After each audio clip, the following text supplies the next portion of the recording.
আসসালামু আলাইকুম। আজকে আপনাদেরকে দেখাবো কিভাবে আপনি অনলাইন থেকে আপনার অনলাইন জিপিএফ নাম্বার বের করবেন কিংবা আপনার জিপিএফ ফান্ডে কত টাকা আছে নিজেই দেখে নিতে পারবেন।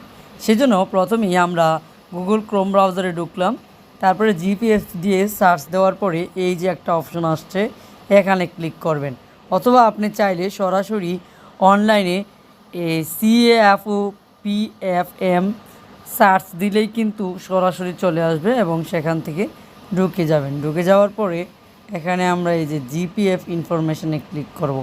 এখানে ক্লিক করে এনআইডি নাম্বার 17 ডিজিটের কিংবা 10 ডিজিটের নাম্বারটা দিব এবং নিজের ফোন নাম্বারটা দিব। ফোন দেওয়ার পরে যেই নাম্বার আপনার ব্যাংকে দেওয়া আছে আপনার সেই ফোন নাম্বারটা দিবেন এবং সেখানে আপনার ওটিপি কোড যাবে। ওটিপি কোডটা দিয়ে আপনি সাবমিট করলেই আপনার যাবতীয় ইনফরমেশন চলে আসবে। আশা করি ভিডিওটা ভালো লাগছে এবং আপনারা যদি উপকৃত হয়ে থাকেন তাহলে অবশ্যই ভিডিওটা শেয়ার করে সবার মাঝে ছড়িয়ে দিবেন। ধন্যবাদ সবাইকে।